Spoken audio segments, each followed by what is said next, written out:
So guys, आज की इस वीडियो का जो हमारा टॉपिक है वो है methods in string in Java programming language. जी हाँ गाइस, आज की इस वीडियो में मैं आप लोगों को मेथड्स ऑफ स्ट्रिंग के बारे में कंप्लीटली इन डिटेल थ्योरेटिकली और फिर प्रैक्टिकली उन सारे मेथड्स को इंटेलिजेंट आइडिया में परफॉर्म करके भी सिखाऊंगा। तो चले अब without wasting any time let's get started. लेकिन इस वीडियो के टॉपिक पे जाने से पहले जरा हम लोग बात कर लेते हैं अपनी प्रीवियस वीडियो में। प्रीवियस वीडियो के अंदर मैंने आप लोगों को स्ट्रिंग्स के बारे में कंप्लीटली इन डिटेल थ्योरेटिकली और इंटेलिजेंट आइडिया में प्रोग्रामिंग करके समझाया था। तो अगर आपने वो वीडियो नहीं देखी तो पहले वो वीडियो देख ले। उस वीडियो का लिंक नीचे डिस्क्रिप्शन में ऊपर आई बटन पे शो हो रहा है। तो उस वीडियो के अंदर जैसा कि आप अभी अपनी स्क्रीन पर देख सकते हैं कि मैंने आपको स्ट्रिंग के बारे में बताया था कि मैंने आपको बोला था अभी हम लोगों को कोई एक सिंगल अल्फाबेट प्रिंट करना होता है तो उसके लिए हम लोग यूज करते हैं डेटा टाइप कैरेक्टर एरे का, यानी कैरेक्टर डेटा टाइप का हम लोग यूज करते हैं जिसकी वजह से हम एक सिंगल अल्फाबेट को प्रिंट करते हैं। लेकिन उसी की जगह अगर हम लोग को character of sequence values print करनी हो, कैरेक्टर ऑफ सीक्वेंस वैल्यूज मतलब यानी कोई भी एक नाम यानी कोई भी एक वर्ड, जैसे कि एक वर्ड है प्रोग्रामिंग। प्रोग्रामिंग एक सिंपली एक वर्ड है। वर्ड में क्या होता है? सीक्वेंस ऑफ कैरेक्टर, यानी उसमें एक से ज्यादा लेटर्स होते हैं, जैसे कि PROGRAMMING प्रोग्रामिंग। तो ये क्या है? ये सीक्वेंस ऑफ कैरेक्टर हैं। तो जब भी हम लोगों को इस तरह के सीक्वेंस ऑफ कैरेक्टर प्रिंट करने होते हैं तो उसके लिए हम लोग यूज करते हैं स्ट्रिंग्स का, क्योंकि कैरेक्टर डेटा टाइप हमें हेल्प नहीं करती, वो तो सिर्फ सिंगल अल्फाबेट को प्रिंट करने के लिए होता है। तो इसी वजह से जब भी हम लोगों को कोई सीक्वेंस ऑफ कैरेक्टर प्रिंट करना होता है तो उसके लिए हम लोग यूज करते हैं स्ट्रिंग्स का। तो ये थी वो बात। अगर आपने प्रीवियस वीडियो नहीं देखी तो कोई मसला नहीं, अब आपका रिवीजन हो चुका है। अब मैं आपको बताता हूं methods of strings list. So guys, मैंने यहां पर तमाम मेथड्स ऑफ स्ट्रिंग को लिस्ट डाउन कर दिया है। जितनी भी जावा प्रोग्रामिंग में हमारे पास मेथड्स होते हैं उन सबको मैंने यहां पर लिस्ट डाउन किया है। तो चलिए अब मैं आपको उनके बारे में बताता हूं। सबसे पहले हम बात करते हैं मेथड्स की। मेथड्स क्या होता है गाइस? मेथड हम लोग कहते हैं किसी भी काम को करने का तरीका। अब एक काम को करने के बहुत ज्यादा तरीके होते हैं तो उसको हम लोग कहते हैं methods to do a work, यानी the way to do a work is called method. तो जावा प्रोग्रामिंग के अंदर स्ट्रिंग्स को लिखने के भी बहुत सारे तरीके होते हैं, बहुत सारे मेथड्स होते हैं, जिसमें से कुछ के बारे में आपको आज की इस वीडियो में बताऊंगा और प्रैक्टिकली प्रोग्रामिंग करके भी समझाऊंगा। तो ये तमाम है हमारे पास मेथड्स ऑफ स्ट्रिंग, जिसमें हमारे पास होता है string get, char, by bytes, format, string is empty, string to upper case, string to lower case, string to character array. इस तरह के हमारे पास बहुत सारे मेथड्स होते हैं। थ्योरेटिकली आपको इतना अच्छा समझ में नहीं आएगा, मैं सीधा आपको लेके चलता हूँ इंटेलिजेंट आइडिया में, वहां चल के हम कोडिंग करते हैं और प्रोग्रामिंग करके समझते हैं मेथड्स ऑफ स्ट्रिंग को। तो चले अब विदाउट वेस्टिंग टाइम चलते हैं सीधा इंटेलिजेंट आइडिया में, वहां चल के प्रोग्रामिंग करते हैं। सॉलिड गाइस, अब मैं आ चुका हूँ अपने इंटेलिजेंट आइडिया के अंदर और सबसे पहले मैं क्या करता हूँ, मैं अपनी एक न्यू क्लास बना लेता हूँ जल्दी से। SRC पर राइट क्लिक करता हूँ, न्यू जावा क्लास, और इस क्लास का मैं नाम दूंगा methods underscore strings. Enter press करूंगा, डॉट जावा लिखने की जरूरत नहीं, ऑटोमेटिकली यहाँ पे ऐड हो जाएगी। इसी तरह बैक कर लेता हूँ, शिफ्ट एंटर प्रेस करके अपना मेन मेथड जो हमारा होता है उसको मैं यहाँ पे ले आता हूँ। सिर्फ मेन लिख के एंटर प्रेस करना है, बाकी काम इंटेलिजेंट आइडिया कर देगा। जूम इन करते हैं और मैंने आपको बताया था स्ट्रिंग्स हम लोग कैसे लिखते हैं, कि हमारे पास स्ट्रिंग को लिखने के दो तरीके होते हैं। एक होता है बाय कैरेक्टर लिटरल, एक होता है हमारे पास बाय स्ट्रिंग लिटरल। अपनी प्रीवियस वीडियो में मैंने आप लोगों को स्ट्रिंग लिटरल के बारे में बताया था क्योंकि वो सबसे आसान तरीका है। तो मैं आपको भी दोबारा लिख के भी दिखाता हूँ। मैंने आपको बताया था हम सिंपली लिखते हैं string s is equal to और डबल कोट के अंदर हम लोग लिखते हैं अपनी वैल्यू, जैसे कि मैं यहाँ पे लिखता हूँ हारिस। मैंने यहाँ पर लिख दिया डबल कोट के अंदर अपनी वैल्यू, system.out.println यहाँ पे लिखते हैं। और उसके अंदर अगर मैं यहाँ पर s प्रिंट करूँ तो मुझे अपना नाम प्रिंट होके मिल जाएगा। अब समझे यहाँ पर हो क्या रहा है। मैंने स्ट्रिंग लिखा, जब भी हम लोगों को स्ट्रिंग प्रिंट करवाना होता है स्ट्रिंग लिटरल के जरिए तो हम लोग पहले लिखते हैं स्ट्रिंग, उसके बाद लिखते हैं अपना वेरिएबल, जिस वेरिएबल के अंदर हम लोगों को वो वैल्यू जो है स्टोर करनी होती है।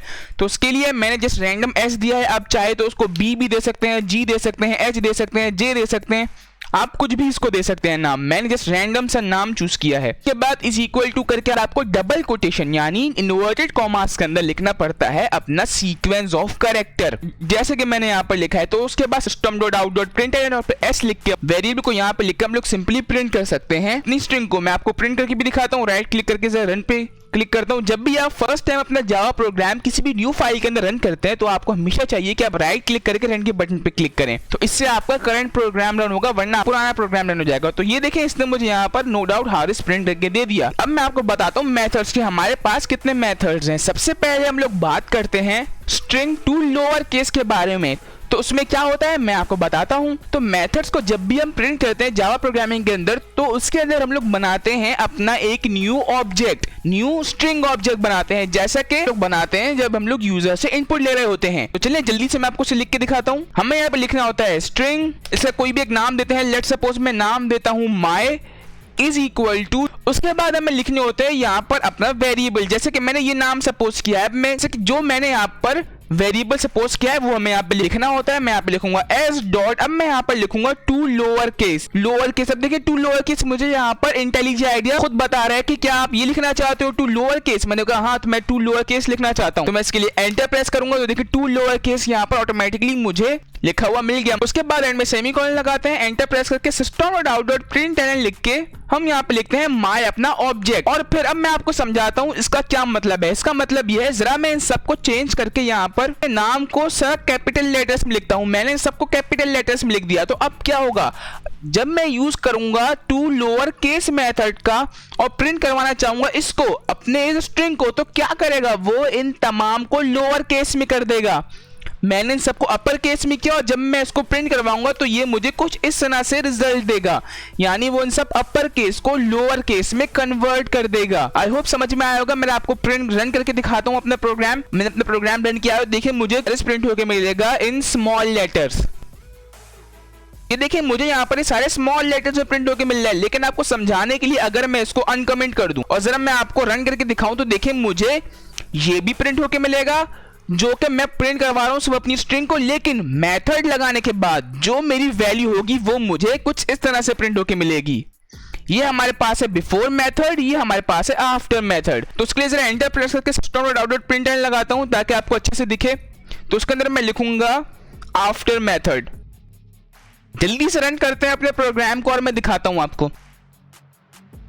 ये देखिए बिफोर मेथड जब हमने अपनी स्ट्रिंग प्रिंट की तो उसने मुझे इन सबको कैपिटल लेटर में प्रिंट करके दिया। उसके बाद आफ्टर मेथड उसने मुझे स्मॉल लेटर्स में प्रिंट करके दिया। इस मेथड का मतलब ये है, यानी टू लोअर केस मेथड का मतलब ये है कि जितने भी अल्फाबेट अपर केस में हैं उनको कन्वर्ट कर दो लोअर केस के अंदर। अब अगर मैं जरा सिर्फ एच को कैपिटल रख के और ARIS इनको स्मॉल कर दूं, अपने प्रोग्राम को रन करूं, तो देखिए ये सिंपली मुझे प्रिंट होके मिलेगा। उसके बाद मुझे एच यहाँ पर जो है ये स्मॉल होके मिलेगा। तो ये देखें जो स्मॉल लेटर पहले से थे इस मेथड ने उसको छेड़ा ही नहीं, सिर्फ जो अपर केस में था उसको कन्वर्ट कर दिया लोअर केस के अंदर। आई होप आपको समझ में आया होगा। जो मेरे पास अपर केस में था उसको उसने लोअर केस में कन्वर्ट कर दिया, और जो पहले से लोअर केस के अंदर थे इस मेथड ने उनको छेड़ा ही नहीं, क्योंकि वो तो पहले से लोअर केस के अंदर थे। तो आई होप आपको ये समझ में आया होगा। अब जरा हम बात करते हैं अगले मेथड की, जो कि है टू अपर केस।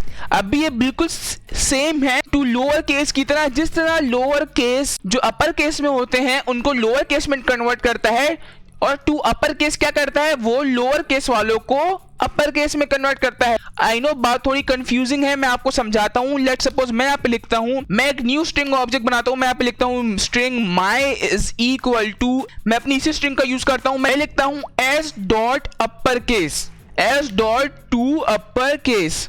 ये मैंने लिखा है यहाँ पर सेमीकोलन, एंटर प्रेस करता हूँ system.out.println और उसके अंदर मैं लिखूंगा यहाँ पर अपना ऑब्जेक्ट माय। और अब अगर मैं अपने प्रोग्राम को रन करूँ तो क्या होगा? जी हाँ, आपने बिल्कुल सही सोचा, ये तमाम पर केस में प्रिंट होकर मिलेंगे। मैं आपको रन करके दिखाता हूँ अपना programme before method and after method. जरा एंटर प्रेस करके system.out.println इसके अंदर मैं लिखता हूँ बिफोर मेथड और यहाँ पर आफ्टर मेथड, बिफोर मेथड और यहाँ पर आफ्टर मेथड। रन करते हैं अपने प्रोग्राम को और देखें इसने तमाम को अपर केस में कन्वर्ट कर दिया, यानी एच तो अपर केस में था ही, तो इसने एच को चेंज नहीं किया और बाद में ARIS, और बड़ा करके दिखाता हूं आपको। देखिए इसने ARIS इन चारों को उसने कन्वर्ट कर दिया अपर केस के अंदर। सो इसका यही काम होता है। क्या काम होता है? जो भी हमारे पास लोअर केस में हो उसको कन्वर्ट कर दो अपर केस के अंदर। सो आई होप आपको समझ में आया होगा। ये बिल्कुल अपोजिट है टू लोअर केस का। सो आई होप समझ में आया होगा। अब बात करते हैं अगले मेथड की, जो कि है सब स्ट्रिंग। और अब ये सब स्ट्रिंग क्या है इसके बारे में मैं आपको बताता हूं। तो इसके लिए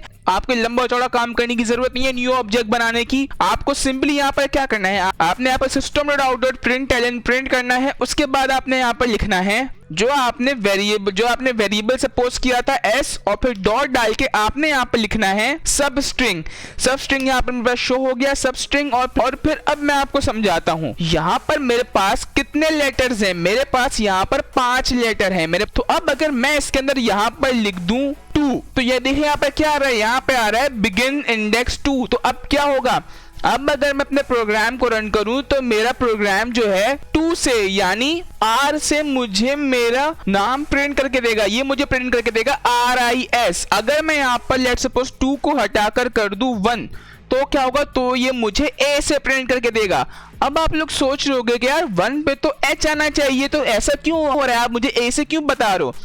तो मैं आपको बताता चलूं जावा प्रोग्रामिंग के अंदर जो हमारे पास नंबर का इंडेक्स स्टार्ट होता है वो स्टार्ट होता है हमारे पास 0 से। हमारे पास होता है 0 फिर 1 फिर 2 फिर 3 फिर 4 फिर 5 फिर 6 फिर 7 एंड सो ऑन। इस तरह से हमारे पास ही इंडेक्स चलता है। हमारे पास इंडेक्स स्टार्ट 1 से नहीं होता, हमारे पास 0 से स्टार्ट होता है। तो इसके लिए हम लोग यहाँ पर सपोज करते हैं 0 से, इसके लिए हम लोग यहाँ पर सपोज करते हैं 0 से। सो अगर मैं यहाँ पर लिख दूं 1 बिगिनिंग इंडेक्स 1 और अपने प्रोग्राम को रन करूं तो इंडेक्स में यहाँ पर A जो है ये मेरे पास 1 है, ये मुझे ARIS प्रिंट करके देगा। सो आई होप आपको समझ में आया होगा। रन करते हैं अपने प्रोग्राम को और मैं दिखाता हूं।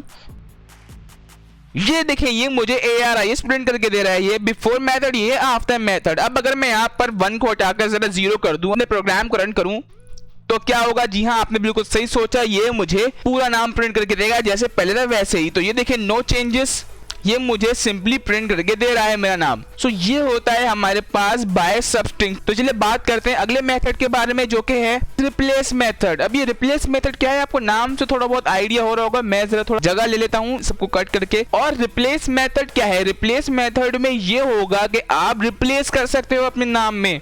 लेट्स सपोज मैं बोलूं यहाँ के मेरे नाम में जो A है ये A मुझे पसंद नहीं आ रहा, आप इस A की जगह रिप्लेस कर दो I को। जो मेरा नाम है इसमें आप रिप्लेस कर सकते हो, आप यहाँ पर I को हटा दो। तो मैं अपने कंपाइलर को कह सकता हूँ कि आप यहाँ पर R को हटाकर कोई और वैल्यू ले आओ, S को हटा के कोई और वैल्यू ले आओ। क्या मतलब है इस बात का, मैं आपको समझाता हूँ। एंटर प्रेस करता हूँ, यहाँ पर मैं लिखता हूँ system.out.println और इसके अंदर मैं लिखता हूँ s.replace। रिप्लेस के अंदर सबसे पहले लिखना पड़ता है हमें अपना ओल्ड कैरेक्टर। और old character means let's suppose मैं पहले लिखता हूँ I को, मैं I को रिप्लेस करवाना चाहता हूँ तो मैं यहाँ पे लिखता हूँ I। अब इस I को मैं क्या करूंगा, I को मुझे लिखना पड़ेगा कोटेशन के अंदर यानी सिंगल कॉमास के अंदर, बताना पड़ेगा कि भाई ये जो कैरेक्टर है सिंपल ओल्ड कैरेक्टर। मैंने आपको क्या बताया वीडियो के स्टार्ट में, सिंगल अल्फाबेट को हम लोग कहते हैं कैरेक्टर और एक से ज्यादा अल्फाबेट को हम लोग कहते हैं सीक्वेंस ऑफ कैरेक्टर, यानी कैरेक्टर का सीक्वेंस जिसको हम लोग प्रिंट करते हैं स्ट्रिंग की मदद से। तो बात आपके जहन में रहनी चाहिए, रिपीटिशंस बार-बार होती रहती हैं इसलिए मैं आपको याद करवा रहा हूँ।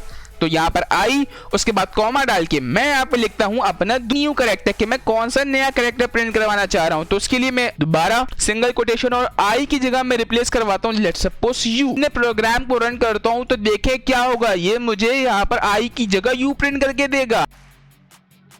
ये देखिए मेरा प्रोग्राम रन हुआ, उसने मुझे I की जगह यहाँ पर चेंज करके दे दिया U। और अब मैं कुछ और चेंज करवाना चाहता हूँ, लेट्स सपोज मैं यहाँ पर कैपिटल H की जगह मैं यहाँ पर प्रिंट करवाना चाहूँ अगर स्मॉल h। अपने प्रोग्राम को रन करूँ तो देखिए मुझे यहाँ पर हर h स्मॉल h के साथ प्रिंट होके मिल जाएगा। ये देखें दो के मुझे प्रिंट होके मिल रहा है। सो गाइस ये थी आज की वीडियो। आई नो मैंने आपको इसमें बहुत कम बताए हैं मेथड्स, तो ये पार्ट 1 है। अगली वीडियो में मैं आप लोगों को टोटली बहुत सारे मेथड्स के बारे में कंप्लीटली डिटेल टोटली प्रोग्रामिंग करके समझाऊंगा। आज की इस वीडियो में आपके लिए इतना जानना बहुत है। मैंने आपको मेथड्स के बारे में थ्योरेटिकली समझाया, फिर मैंने आपको 3-4 मेथड्स प्रोग्रामिंग करके भी समझाए। This is enough for you. इससे ज्यादा अगर मैं आपको सिखाऊंगा तो आपके दिमाग में मैशअप हो जाएगा। इन सब मेथड को ट्राई करें इंटेलिजेंट आइडिया में प्रोग्रामिंग करके। अगर आपको ये पता है इंटेलिजेंट आइडिया को कैसे इंस्टॉल करते हैं तो ये इंटेलिजेंट आइडिया के ऊपर मैंने एक वीडियो बनाई कि कैसे इसको इंस्टॉल करते हैं, इसकी सारी सेटिंग्स कैसे करते हैं। तो उस वीडियो को आप लाजमी देख लीजिएगा, उसका लिंक नीचे डिस्क्रिप्शन में और आई बटन पे पॉपअप करके यहाँ पर शो हो रहा है। तो आप इस लिंक पे क्लिक करें, इंटेलिजेंट आइडिया को इंस्टॉल करें अपने पीसी में और वहां पर प्रोग्रामिंग करके इन सबको समझे। जब तक आप प्रोग्रामिंग नहीं करेंगे तब तक आपको समझ में नहीं आएगा। सो इसके लिए बेटर है कि आप इंटेलिजेंट आइडिया इंस्टॉल करें, प्रोग्रामिंग करें। और अगले पार्ट 2 के अंदर मैं आप लोगों को तमाम इंपॉर्टेंट मेथड्स के बारे में बताऊंगा। सो चलिए गाइस, यही थी आज की वीडियो। आई होप आपको आज की इस वीडियो से मेथड समझ में आए होंगे थोड़े बहुत। अगर समझ में आए हो तो इस वीडियो को लाइक लाजमी कीजिएगा। लेटर ऑन मेरी नेक्स्ट वीडियो जावा प्रोग्रामिंग से रिलेटेड वीडियो से अपडेटेड रहने के लिए चैनल को सब्सक्राइब करके बेल नोटिफिकेशन को ऑल पे कर दे, ताकि मैं जब भी कोई न्यू वीडियो अपलोड करूं तो उसका लिंक आपके पास सबसे पहले पहुंचे। एंड गाइस, अगर आपको नहीं पता कि ये पूरा एक जावा प्रोग्रामिंग का कोर्स है जिसके अंदर मैं जावा प्रोग्रामिंग को स्टार्टिंग से लेकर एंड तक सीक्वेंस वाइज पढ़ा रहा हूं, तो गाइस मैंने इसकी एक प्लेलिस्ट बनाई है। सो ये है वो प्लेलिस्ट। इस प्लेलिस्ट के अंदर मैं जावा प्रोग्रामिंग को स्टार्टिंग से लेकर एंड तक बिल्कुल सीक्वेंस वाइज पढ़ा रहा हूं। मैं इस प्लेलिस्ट के अंदर डेली बेसिस पर वीडियोस अपलोड कर रहा हूं और ये वीडियो भी इसी प्लेलिस्ट का हिस्सा है। और गाइस, अगर आप जावा प्रोग्रामिंग को स्टार्टिंग से लेकर एंड तक सीखना चाहते हैं तो इस प्लेलिस्ट को एक्सेस कर सकते हैं। आप यहां क्लिक करके इस प्लेलिस्ट को सेव कर लें। सो गाइस, आने वाले दिनों में मैं इस प्लेलिस्ट के अंदर बहुत ज्यादा वीडियोस अपलोड करने वाला हूं और आप लोगों को जावा प्रोग्रामिंग सिखाने वाला हूं। तो अगर आप इंटरेस्टिंग है तो इस प्लेलिस्ट को एक्सेस कर लें। इस प्लेलिस्ट का लिंक नीचे डिस्क्रिप्शन में ऊपर आई बटन पे शो हो रहा है। सो चलिए गाइस, अभी के लिए बस इतना ही। मैं मिलता हूं आपसे अगली वीडियो में। तब तक के लिए thanks for watching and don't forget to subscribe.